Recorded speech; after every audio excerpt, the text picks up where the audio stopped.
இந்த அடுத்த 10 ஆண்டுகளில் நிகழும் என்னால தெளிவா சொல்ல முடியுங்க. அளவுக்கு மீறிய சாய்ஸஸோட வாழ ஆரம்பிப்பாங்க. எல்லாத்துலயும் சாய்ஸ் வந்துடும். வெறும் உங்களுடைய போட்டுக்கிற துணி, இல்ல செல்போன், ஷூ, நீங்க வாழற வீடு, அது மட்டும் இல்லைங்கய்யா. உறவுகள், ஈவன் உங்க ஜெண்டர் கூட. ஒரு தனி மனிதன் 10 வருஷத்துக்கு அப்புறம் எந்த ஜெண்டர்ல வாழணும்னு முடிவு பண்ணுவான். அது சில வருஷம் இந்த ஜெண்டரா, சில வருஷம் அந்த ஜெண்டரா வாழறதெல்லாம் கூட நடக்க ஆரம்பிச்சிடும். ஏற்கனவே வெஸ்ட்ல எல்லாம் நடக்க ஆரம்பிச்சிருச்சு. ஒரு 2 வருஷம் பெண்ணா வாழ்ந்து பார்க்கலாம்பா, ஒரு 2 வருஷம் ஆணா வாழ்ந்து பார்க்கலாம்பா, ஒரு 2 வருஷம் திரும்பவும் போர் அடிச்சா திரும்பவும் பெண்ணா வாழ்ந்து பார்க்கலாம்பா. அப்படின்ற எல்லாத்துலயுமே டிரான்ஸ்பரன்சி, கவர்மெண்ட் பாலிசி, கவர்மெண்டோட பாலிசி எக்ஸிக்யூட் ஆகிறது, இதெல்லாம் டிரான்ஸ்பரன்சி மிக அதிக அளவிலே வர துவங்கி விட்டது. காரணம்,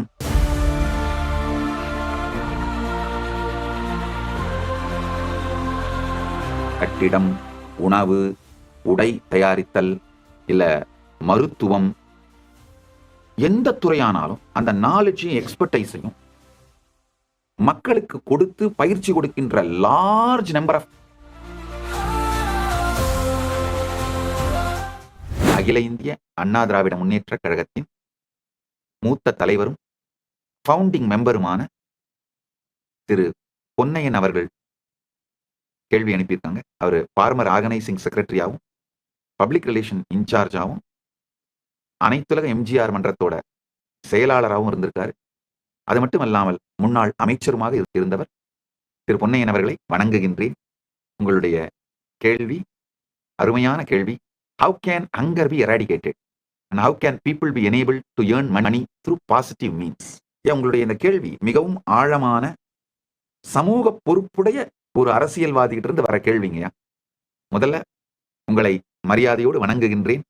அது மட்டும் இல்லாம உங்களை பலமுறை நேரில் சந்தித்ததையும் நினைவு கூறுகின்றேன் இனிமையோடு. இந்த கேள்வி how can hunger be eradicated? ஒரு மனிதன் வேலை செய்தால்தான் அவனுடைய பசியை தீர்த்துக் கொள்ள முடியும் என்கிற சூழ்நிலையில் வைத்திருந்தால்தான் அவன் வேலை செய்வான், இல்லையேல் சோம்பேறியாக மாறிவிடுவான் என்று அரசியலிலே முடிவெடுப்பவர்கள் வைத்திருக்கின்ற கருத்தை நாம் விட வேண்டும். உண்மையில பாத்தீங்கன்னா 1 கோடி பேரில் ஒரு 10 பேர் எடுக்கிற முடிவுகளைத்தான் அந்த கோடி பேரும் வாழறாங்க. உதாரணத்துக்கு தமிழ்நாட்டில் 8 கோடி பேர் இருக்காங்கன்னா இந்த 8 கோடி பேருடைய வாழ்க்கை சம்பந்தமான எல்லா பெரிய முடிவுகளையும் வெறும் 80 பேர் தான் எடுக்கிறாங்கய்யா. அதுக்கு மேல கிடையாது.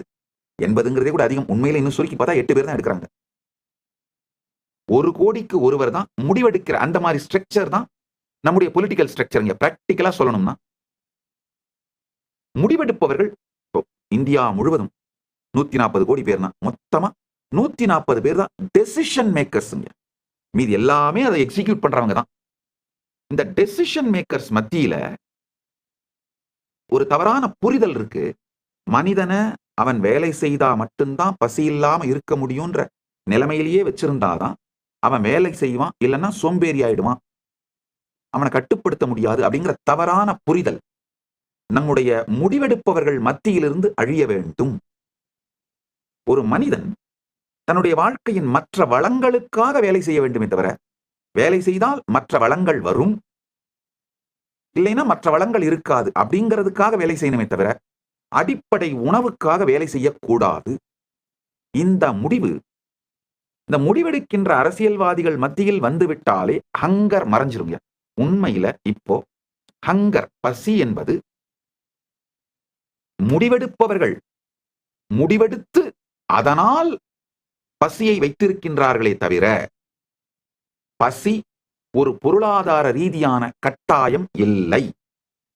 பொருளாதார ரீதியா இந்தியா மட்டும் உண்மையில உலக அளவுலயேங்க, உலகமே, மனித இனமே பொருளாதார ரீதியாக பசி இல்லாத நிலையை அடைவதற்கு தேவையான அளவு செல்வ வளத்தை பெற்றுவிட்டது. நம்முடைய உணவு உற்பத்தி திறன், உணவு உற்பத்திக்காக இருக்கிற டெக்னாலஜி, இது எல்லாத்தையும் பார்த்தோம்ங்கய்யா. பசியே ஒரு செயற்கையாக உருவாக்கப்படுகின்ற ஏழ்மை திட்டம். ஏன்னா பல நாடுகள்ல உணவுப் பொருட்களின் விலையை மெயின்டைன் பண்ணணுன்றதுக்காக விளைந்த உணவுப் பொருட்களை கூட கடலில் கொட்டி அழிக்கின்றார்கள். மார்க்கெட்டையும் விலையையும் நாம மெயின்டைன் பண்ணணுன்றதுக்காக விளைவிக்கப்பட்ட பொருட்கள் கடலிலே கொட்டப்படுகின்றது.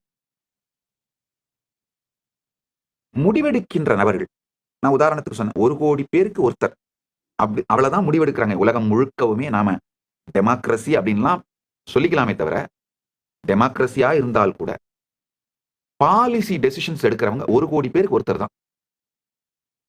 தமிழ்நாடு முழுக்க இருக்கிற 8 கோடி பேருக்கு முடிவெடுக்கிறவர்கள் வெறும் 8 பேர் தான். இந்தியா முழுக்க இருக்கிற 140 கோடி பேருக்கு முடிவெடுக்கிறவர்கள் வெறும் 140 பேர் தான். உலகம் முழுக்க இருக்கிற 800 கோடி பேருக்கு முடிவெடுப்பவர்கள் வெறும் 800 பேர் தான். இதான் உண்மைங்க.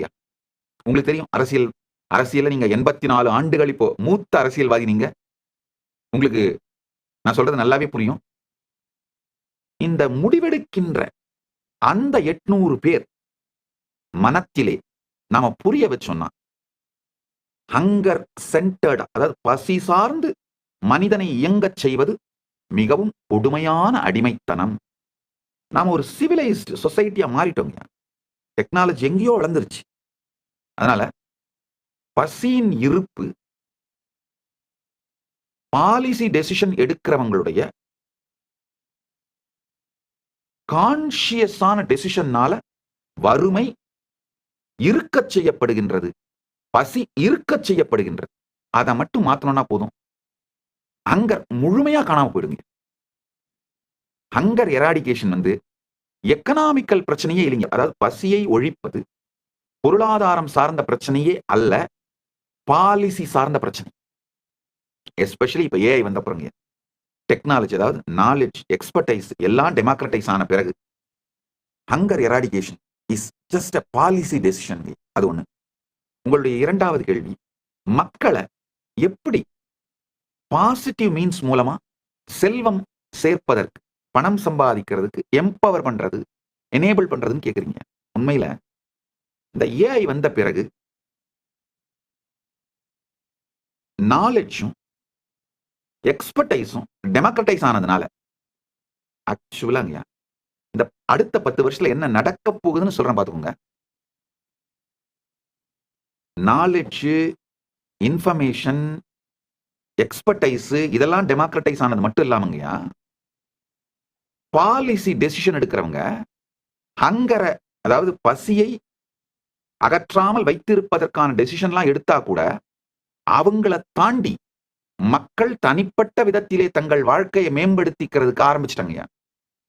உண்மையா சொல்லணும்னா டிரான்ஸ்பரன்சி, கவர்மெண்ட் பாலிசி, கவர்மெண்டோட பாலிசி எக்ஸிக்யூட் ஆகிறது, இதெல்லாம் டிரான்ஸ்பரன்சி மிக அதிக அளவிலே வர துவங்கி விட்டது. காரணம், இன்ஃபர்மேஷன் ரொம்ப குயிக்கா ஸ்ப்ரெட் ஆகிறதும், நிறைய பேருக்கு சட்ட அறிவும் அரசியல் அறிவும் மிக எளிமையா கிடைக்கிறதும். இது இந்தியாவில் மட்டும் நான் சொல்லலைங்க, குளோபலாவே இந்த மாற்றம் நடக்குது. குளோபலாவே இந்த மாற்றம் நடக்குது. ஒரு விதத்துல பார்த்தா இது நன்மை. உண்மையில அடுத்த 10 ஆண்டுகள் நீங்க சொல்ற இந்த 2 பிரச்சனையுமே சால்வ் ஆயிடும். ஹங்கர் வந்து எராடிகேட் ஆயே தீரும், பசி காணாமல் போய்விடும். ஒண்ணு.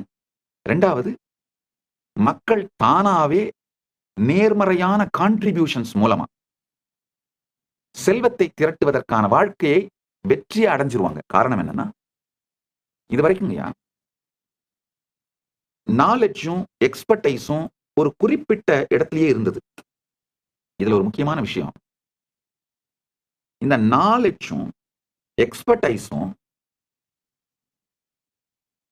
காமன் மேனுக்கு ரொம்ப ஃப்ரீயா அவைலபிளா மாத்திர இன்ஃப்ராஸ்ட்ரக்சர் கட்டுறதே பெரிய வேலையா இருந்ததுங்க. பெரும் பல கல்லூரிகள், பயிற்சி நிறுவனங்கள், இது எல்லாத்தையும் உருவாக்கி, எந்த துறையானாலும் சரி, கட்டிடம், உணவு, உடை தயாரித்தல், இல்ல மருத்துவம், எந்த துறையானாலும் அந்த நாலேஜையும் எக்ஸ்பர்டைஸையும் மக்களுக்கு கொடுத்து பயிற்சி கொடுக்கின்ற லார்ஜ் நம்பர் ஆஃப் நிறுவனங்களை நிறுவி செயல்படுத்தி, இது ஒரு மிக பெரும் பணி. ஏஐ வந்து மொத்தத்தையும் எளிமையாக்கிவிட்ட இப்ப இதுக்கு மேல பாத்தீங்கன்னா அடுத்த 10 ஆண்டுகளில் பயிற்சி நிறுவனங்கள் எல்லாமே பிராக்டிகல் எக்ஸாம்ஸ், பிராக்டிகல் ட்ரெய்னிங்க்கு மட்டும் தான் அந்த நிறுவனத்துக்கு நீங்க போக வேண்டியிருக்கும். மத்தபடி மீதி எல்லாமே ஏஐ மூலமாவே முடிஞ்சிரும். அதுவும் அந்த கான்டாக்ட் கிளாஸஸ்லாம் ரொம்ப குறைந்த நேரமாக மாறிவிடுங்க. ஏன்னா இப்போ audio training, video training, AI expertise இது எல்லாமும் வந்தது மட்டும் இல்லாம, இத கிரியேட்டிவா நெக்ஸ்ட் லெவலுக்கு எடுத்துட்டு போற விஷயங்களும் ஈஸியா போயிடுச்சு. அதனால 10 ஆண்டுகளில் நீங்கள் காணுகின்ற இந்த கனவு நிறைவேறிவிடும். அதுல சந்தேகமே இல்லைங்க. பசி இல்லாமல் போகும். மக்கள் நேர்மறையாக செயல்களை செய்து செல்வத்தை திரட்டி வாழத் துவங்குவார்கள். இன்னொரு முக்கியமான விஷயங்க. ரியலான டெமோக்ரசி உலகம் முழுக்க மலர்ந்துருங்க. இப்ப நான் சொல்றேன் இல்லையா, இதுவரைக்கும் கோடி பேருக்கு ஒருவர் தான் டெசிஷன் எடுக்கிறவரா இருக்காங்க அப்படின்னு. அந்த நிலை மாறி போய் டெமோக்ரசி, ரியலான டெமோக்ரசி இந்த ஏஐயால எஸ்டாப்ளிஷ் பண்ணப்பட்டுருங்க. ஒரு 25 விஷயங்கள் இந்த அடுத்த 10 ஆண்டுகளில் நிகழும் என்னால தெளிவா சொல்ல முடியுங்க. அளவுக்கு மீறிய சாய்ஸஸோட வாழ ஆரம்பிப்பாங்க. எல்லாத்துலயும் சாய்ஸ் வந்துரும். வெறும் உங்களுடைய போட்டுக்கிற துணி, இல்ல செல்போன், ஷூ, நீங்க வாழற வீடு அது மட்டும் இல்லைங்கயா. உறவுகள், ஈவன் உங்க ஜெண்டர் கூட. ஒரு தனி மனிதன் 10 வருஷத்துக்கு அப்புறம் எந்த ஜெண்டர்ல வாழணும்னு முடிவு பண்ணுவான். அது சில வருஷம் இந்த ஜெண்டரா, சில வருஷம் அந்த ஜெண்டரா வாழறதெல்லாம் கூட நடக்க ஆரம்பிச்சிரும். ஏற்கனவே வெஸ்ட்ல எல்லாம் நடக்க ஆரம்பிச்சிருச்சு. ஒரு 2 வருஷம் பெண்ணா வாழ்ந்து பார்க்கலாம்பா, ஒரு 2 வருஷம் ஆணா வாழ்ந்து பார்க்கலாம்பா, ஒரு 2 வருஷம் திரும்பவும் போர் அடிச்சா திரும்பவும் பெண்ணா வாழ்ந்து பார்க்கலாம்பா அப்படின்ற எல்லாத்துலயுமே மனிதர்களுக்கு மல்டிபிள் சாய்ஸஸ் வந்துரும். வேலை செய்கின்ற விதத்துல கூட ஒரே வீட்டுல தங்கி இருந்து ஒரு ஆபீஸுக்கு போய் வேலை செய்யறது இதெல்லாம் காணாம போயிடும். எல்லாருமே ஒரு இண்டிபெண்டன்ட் ஸ்டார்ட் அப்பா இருப்பாங்க. அந்த இண்டிபெண்டன்ட் ஸ்டார்ட் அப்பா இருக்கிறவங்க எல்லாரும் ஒருத்தருக்கு ஒருத்தர் சர்வீசஸ் ப்ரொவைட் பண்ணிப்பாங்க. அது இண்டிபெண்டன்ட்லி டிபெண்டன்ட் அப்படிங்கிற ஒரு ஃப்ரீலான்சர்ஸ் எல்லாம் ஒருத்தருக்கு ஒருத்தர் சப்போர்ட் பண்ணிக்கிற ஒரு சிஸ்டமா தான் சொசைட்டி இருக்குமே தவிர, hierarchy, CEO, executive manager, manager, அவங்களுக்கு கீழே டீம் லீட், டீம் அப்படின்ற ஸ்ட்ரக்சர்லாம் இருக்கவே இருக்காது. ஏன்னா 10 ஆண்டுகளிலே எல்லா நாலேஜும், எல்லா எக்ஸ்பர்டைஸும் எல்லாருடைய கையிலையும் இருக்கும். இதுக்கு மேல ஒரே ஒரு எஜுகேஷன் தான் நடக்க போகுதுங்க. Prompt engineering. ஏஐக்கு சரியான ப்ராம்ப்ட கொடுத்து நமக்கு தேவையானவைகளை சரியா பெஸ்டா ஏஐல இருந்து வாங்கிக்கிறது எப்படி அப்படிங்கிற ப்ராம்ப்ட் என்ஜினியரிங் மட்டும்தான் எஜுகேஷனா இருக்க போகுதுங்க. இதான் நடக்க போகுது இந்த அடுத்த 10 ஆண்டுகள்ல. நீங்க வருத்தத்தோடு, ரொம்ப சமூக அக்கறையோடு நீங்க கேட்கிற பசி பிரச்சனை காணாம போயிடும். மக்களை ஒர்க் பண்ண வச்சு பணம் சம்பாதிக்க வைக்கிற இந்த பிரச்சனையும் காணாம போயிடும். மக்கள் எதை ரசிக்கிறார்களோ, எதை ரொம்ப என்ஜாய் பண்றாங்களோ அதை செஞ்சுக்கிட்டே அது மூலமாவே பணத்தை சம்பாதிக்கின்ற வாழ்க்கை முறை வந்துருங்க. இந்த தனியா வேலைக்கு போறதுங்கிற அந்த கான்செப்டே அழிஞ்சிருங்க. எல்லாருமே பாத்தீங்கன்னா தங்களுக்கு பிடிச்ச, தங்களுக்கு விருப்பமான அதையெல்லாம் செஞ்சுக்கிட்டே அது மூலமாவே பணத்தை சம்பாதித்து சேர்த்துக் கொள்ளுகிற வாழ்க்கை முறை வந்துவிடும். அடுத்தது என்டர்டெயின்மெண்ட், பிசினஸ், வெக்கேஷன் இது எல்லாமே ஒன்னாயிடுங்க. இதெல்லாம் தனித்தனியா இருக்காது. இப்ப பாரு, ஒரு வருஷம் முழுக்க உழைச்சினா கடைசியில ஒரு வருஷத்துக்கு 15 நாள் லீவு கிடைக்கும். நீ அந்த லீவ்ல போய் வெக்கேஷன் போய் சுத்தி பார்த்துட்டு வரலாம். இதெல்லாம் இருக்காது. மனிதர்கள் யாரு வேணா, எப்ப வேணா, எங்க வேணா டிராவல் பண்ணிக்கிட்டே அவங்க வேலையை பார்ப்பாங்க. வெக்கேஷனை என்ஜாய் பண்ணிக்கிட்டே வேலையை பார்ப்பாங்க. வாழ்க்கைக்கு தேவையான செல்வத்தையும் பெருக்குவாங்க. வாழ்க்கைக்கு தேவையான விதத்திலே அவங்க விரும்புறபடி வாழ்க்கையை அனுபவிக்கவும் செய்வாங்க. இப்படித்தான் மனித சமூகம் மாறப்போகின்றது, மாறிக்கொண்டிருக்கின்றது. 10 ஆண்டுகளில் இப்படித்தான் இருக்கும். உங்கள் எல்லா பிரச்சனைகளுக்கும் தீர்வுகளை பெற பகவான் நித்யானந்தரை கேளுங்கள். Ask Nithyananda AI.